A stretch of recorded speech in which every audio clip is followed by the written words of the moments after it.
Who are the quarterback sleepers in fantasy football for 2022 based on the results of the 2022 NFL Draft?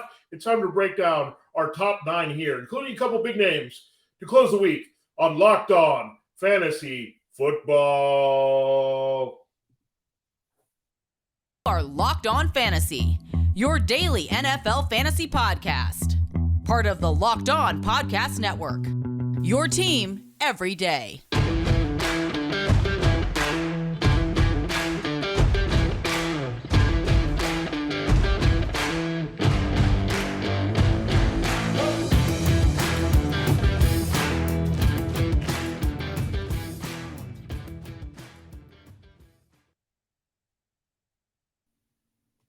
Greetings, everyone, and welcome to another edition of the Locked On Fantasy Football Podcast. As usual, I'm your host, Vinnie Iyer. When I'm not doing this, I'm writing about NFL and fantasy football for sportingnews.com.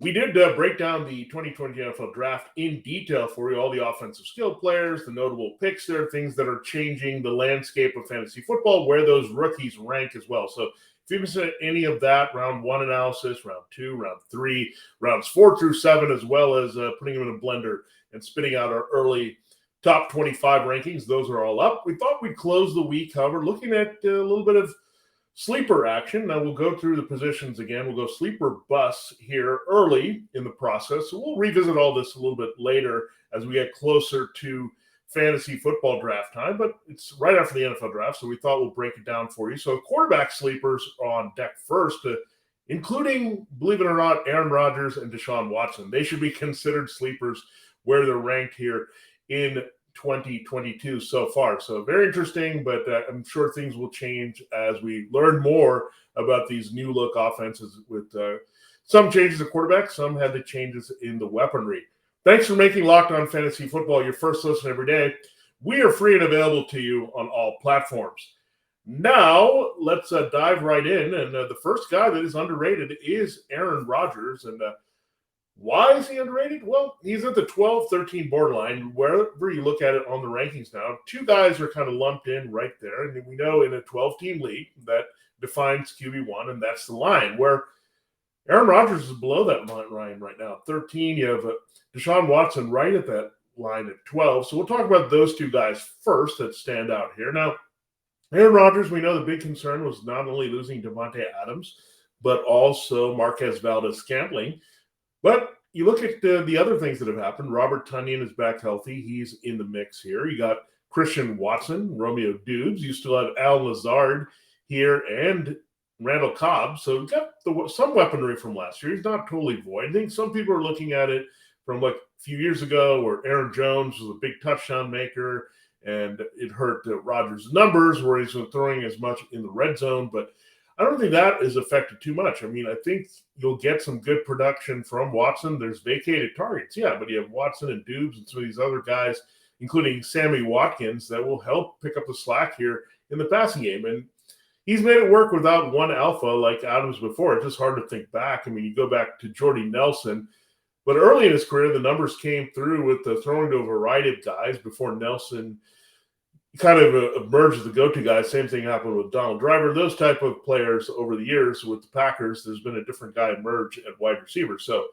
again, Aaron Rodgers finds a way to get it done. This offense is very explosive. It plays well off the running game. The offensive line should be better. David Bakhtiari back, at least to hold up for one more season. So everything's nice around Aaron Rodgers. He's a 2-time MVP. Every time we keep doubting whether he can keep putting up those numbers, we thought that he was going to have a drop-off last year.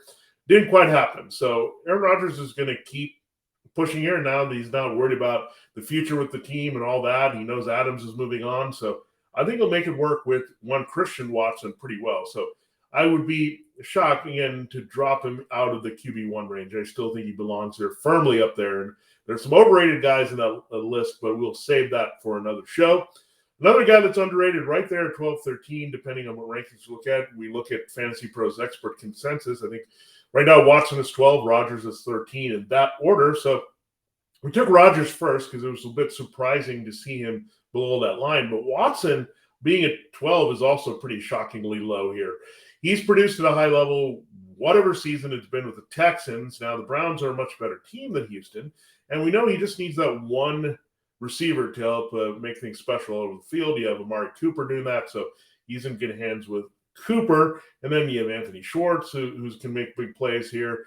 The Donovan Peoples-Jones starting on the outside. So that's good news. And then you get a big slot, potentially at David Bell. You have David Njoku at tight end. You lose Austin Hooper, but you still have another option there in Harrison Bryant. You know that we know they have a good option out of the backfield here with Kareem Hunt and Nick Chubb. So they are really set up here for Watson to keep producing. But this is more than he pretty much had for much of his Texans time. We know the best production came when he had DeAndre Hopkins and Will Fuller. I know the Browns have considered a Will Fuller type, but they really have Peoples-Jones to be in that role here as a big playmaker outside. So when you look at just Peoples-Jones and Cooper, very much parallel to what Watson had. Then you throw in the tight ends, you throw in the extra receivers, you throw in the backs, and you feel better about him. So Deshaun Watson should be a high-end QB1 at this rate, especially when you add that running floor to his game. So look at that. I mean, I think you look at 12-13 and Rodgers just getting it done with his arm and touchdowns. I just think you were looking at two undervalued guys versus some of the guys that have crept into the top 12.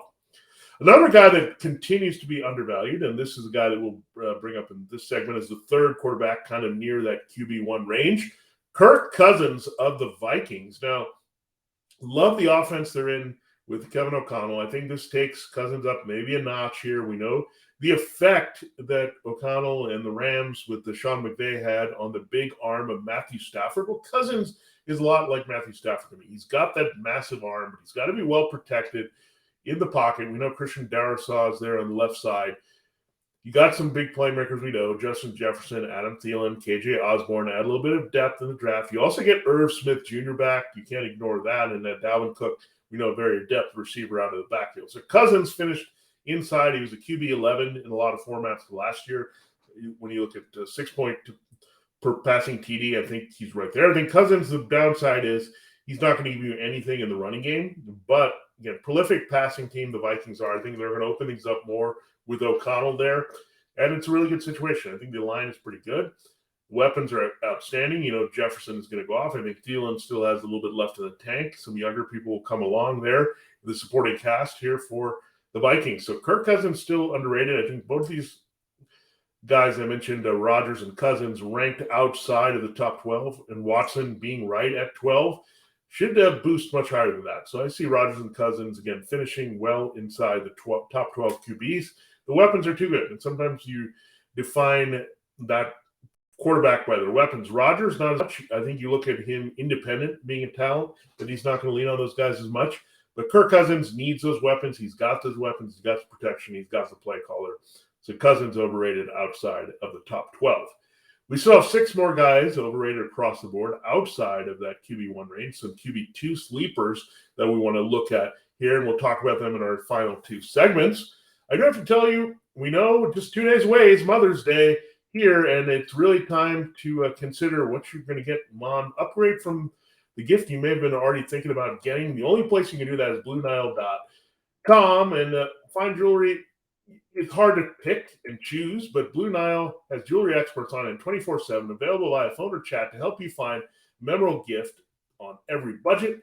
Mark Mother's Day with something enduring, classic diamond stud earrings, elegant tennis bracelets, birthstone pendants, and so much more on BlueNile.com. If you're celebrating any special moment in your life, whether significant other or daughter, on BlueNile.com, you can easily navigate thousands of fine jewelry options at every price point. We know not only Mother's Day, but birthdays, graduations, things that you have to take care of the special people in your life. This Mother's Day, give Mom something she'll treasure forever with fine jewelry from BlueNile.com. And Locked On Fantasy Football listeners get $50 off $500. This podcast is exclusive, and it is only good through Mother's Day. Use the promo code Locked On. That's the promo code Locked On. Plus, every order is insured, ships free, and arrives in discreet packaging that won't give away what's inside. So you can keep it a surprise there, and you can see Mom's face light up on Sunday morning, afternoon, right around brunch. Shop stress-free and find your forever piece for that special person in your life. And this Mother's Day, just knock it out of the park. Just go to BlueNile.com today, and they will take care of you there.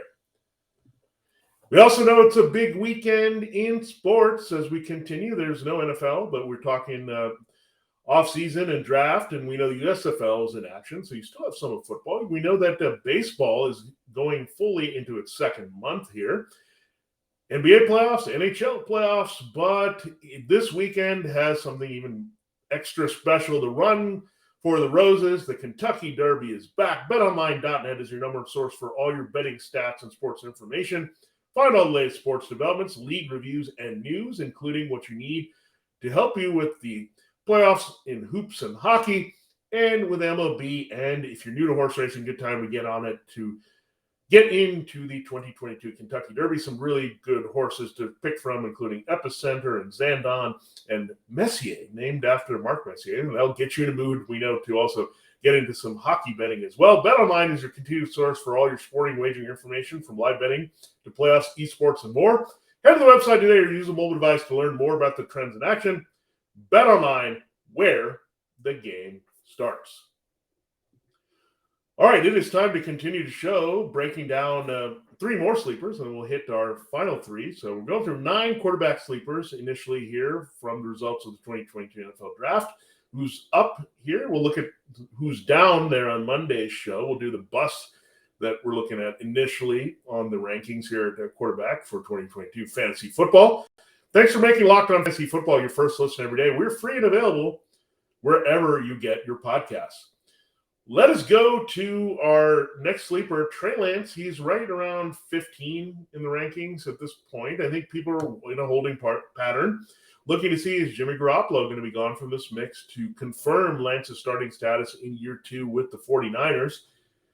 The thing that Trey Lance offers in the scoring that really boosts his value is the running ability. I think they'll have designed run packages for him. That's going to open things up for good yardage and extra scoring there. So that's going to help Trey Lance quite a bit, because we know this is still a run-first team. So that actually might help Trey Lance, because playing off Elijah Mitchell right now, you would think would be the feature back there. They still have the other guys, Jeff Wilson and JaMychal Hasty, got a couple other options here in the backfield, but they're going to be an effective running team. Still pretty good offensive line up front, even without Laken Tomlinson. They're going to run the ball. That's going to help Lance play off that. You also know that Deebo Samuel is still in the mix with George Kittle and Brian Ayuk. So you combine the weaponry still in the downfield passing game. Jimmy Garoppolo was about QB 17 last year, 16 in some cases. Well, Trey Lance can definitely build on that because of the running floor. And again, the inexperience is there. Garoppolo is delivering to these guys and a great chemistry with Samuel, Ayuk, and Kittle. That's something that Trey Lance will have to recreate here all throughout his second off season with the team. But again, this kid has massive upside written all over him with his arm. He's a great offensive system here, and just the physical tools are there to dominate and take full advantage of the 49ers skill positions and blocking. The next guy we have to look at is Tua Tagovailoa. He was buried among the QB2s last year, but he's climbing up. He's into the teens comfortably now. And you start looking at the weapons. I mean, we know he has good chemistry with Mike Gesicki. Jalen Waddle had a pretty good first year. They did move on from Devontae Parker, but they made a huge upgrade there in Tyreek Hill. We know can make the quarterback look a lot better. The key for Tagovailoa, get the ball in Hill's hands effectively so he can make plays. He may not be able to rifle it downfield and as accurate as Patrick Mahomes with the arm, but I think you'll see Tua be rather effective there in getting the ball short and intermediate. Hill can make plays after the catch, get it to him in space, just like Waddle was last year. Mike Gesicki, another good intermediate target there that you can look at. So 3 really special weapons for Tua. And don't forget, they upgraded the offensive line with 2 big moves there. Teron Armstead of the Saints on the left side. You also have Connor Williams from the Cowboys. So really have committed there. Much better protection, setting up for Tua to use that big left arm to get the ball downfield, to get these guys going. And again, having the after catch ability that Hill and Waddle have is huge. So that's going to help with Tua get some cheap yardage that way. They can be shot out of a cannon, turn a 6 or 7 yard pass into like a 25 to 40 yard gain. It can happen a lot with Waddle and Hill. That's how speedy and quick they are. But speedy, quickie, however you look at it, all the fast words there for Hill and Waddle, they all are in effect. And when you have those type of weapons here for Tua, it's going to be a bonanza potentially of scoring. So it really comes down to Tua just maturing, growing here, building on these weapons, and really pushing forward. There's no excuse now. I mean, you look at where Joe Burrow and Justin Herbert are from the same draft class. this is a put up or shut up year for Tua, so there's going to be some motivation as well there to make sure he's locked in and contract extended there for a second big deal in Miami. So another guy that's going to be motivated is Matt Ryan. And Ryan has heard about the Deshaun Watson rumors with the Falcons. He was very unhappy about that. What happened? They had to trade him. He didn't want to be there. That was the latest report that we got. So Matt Ryan moves on to Indianapolis. And something to note here that Carson Wentz finished as QB14 last year. Philip Rivers, not as prolific the year before. Wentz did put up some good numbers. He actually cut down the interceptions. He did make a lot of mistakes in terms of bad timing and not delivering where they needed, and also not making the big plays that were there from time to time. And that was the frustrating part why they moved on from Carson Wentz. But reality aside, and not coming through and getting them into the playoffs with Jonathan Taylor and that defense, Wentz just didn't fit exactly what they wanted to do. And again, he still produced pretty well. So Matt Ryan has an opportunity here. The key is going to be who holds up at left tackle. Do they have to go out and get Dwayne Brown as a makeshift solution? Do they like Bernard Raymond to be the guy there, their left tackle, the rookie second-round pick from Central Michigan to replace Eric Fisher? Is that good enough to protect Ryan at his age? His dwindling arm strength is a concern. Also, the fact that he's not going to give you much of the running game. But then we talked about Alec Pierce, how excited we were about him joining this fray here. Remix this receiving core quite a bit. So no Jack Doyle, no T.Y. Hilton, no Zach Pascal. But you have Michael Pittman Jr. He can be an alpha there. Pierce can play off him well. You also have an upgrade at tight end. You got Jelani Woods there to give you a little bit of an athlete behind Mo Alley Cox. So Jack Doyle is pretty good, but he's limited. He's not the most dynamic receiver in this offense. So Frank Reich remixing this a little bit, maybe can stretch the field a little bit better in 11 personnel here. And Paris Campbell also figures to have a big role in what the Colts want to do here if he can stay healthy. So you look at between Campbell, Pittman, and Pierce, that's a pretty good starting trio. That you look at Pittman and Pierce also have the size to finish well in the red zone. Ryan also likes throwing to the tight end. We saw with Austin Hooper back in their best days together with Atlanta. So you got Mo Alley Cox being a target there. You can look in the red zone. So there's a potential here. Matt Ryan, also a very good play action quarterback.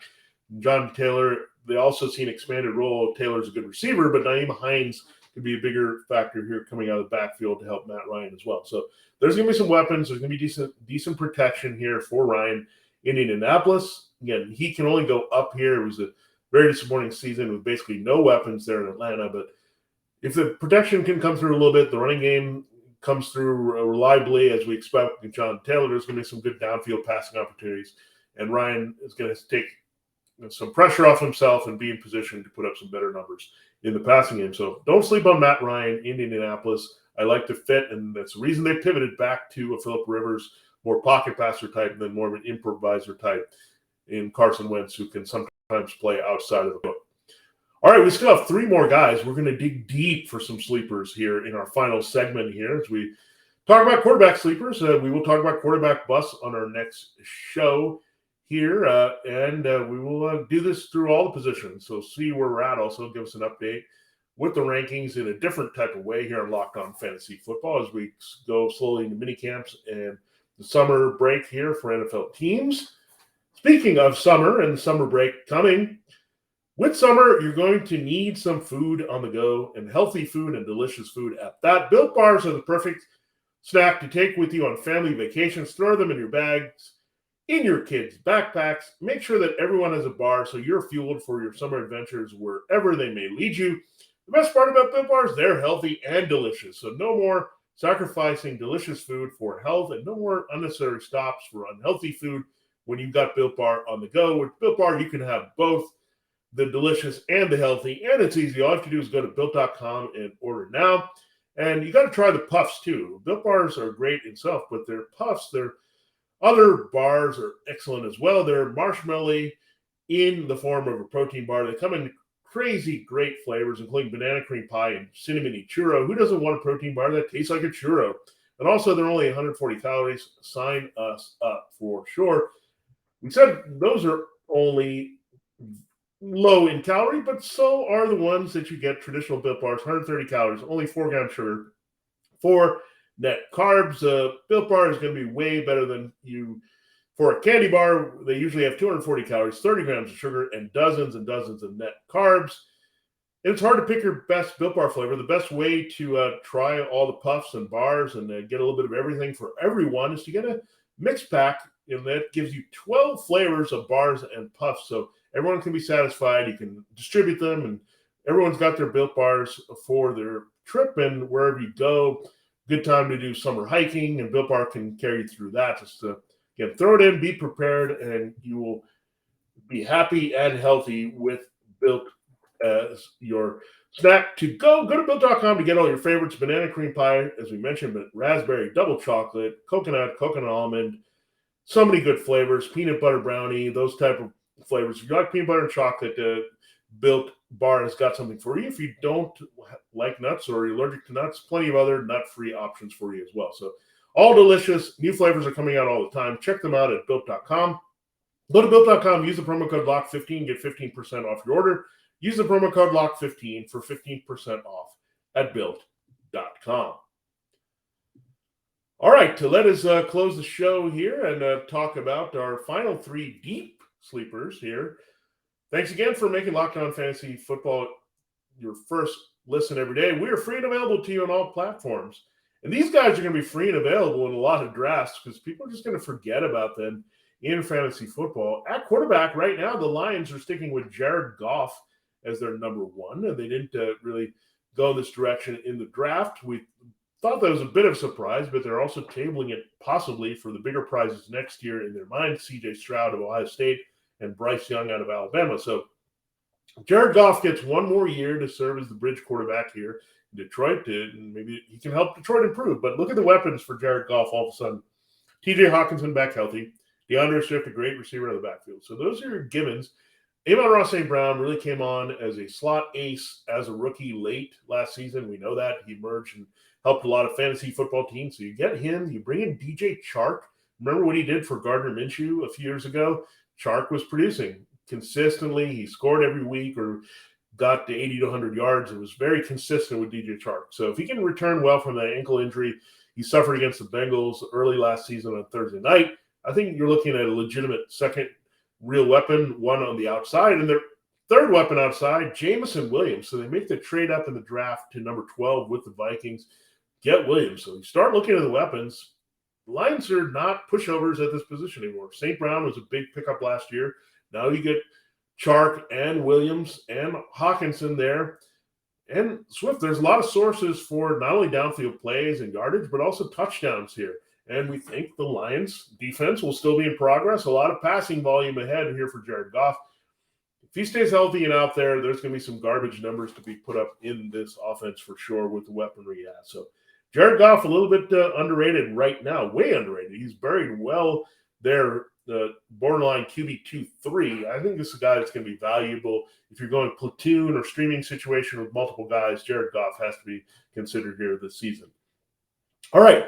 The next guy I'm going to go with is our rookie, our lone rookie that will break down as a sleeper here. Now, Mitchell Trubisky, he's ranked right around the early 30s here in fantasy because we don't know who's going to start, but I would put my money with Kenny Pickett starting immediately as the first-round pick out of Pittsburgh. So it makes a transition from the same practice facility to just going college to pro here. So a lot of familiarity, a lot of weaponry as well. When we went through weapons, same thing with Goff having all the wide receivers. Pickett has that and the tight end and Pat Freiermuth and Najee Harris on the backfield. So he's got his version of Hawkinson and Swift there with Freiermuth and Harris. And then you get to the receivers, same thing with Deontay Johnson, Chase Claypool on the outside. And rookie George Pickens is going to get a shot as a big slot here in the middle. Calvin Austin, also out of Memphis, can fly and give them another playmaking element. So there's a lot around the quarterback. This offensive line is a little bit decent as well.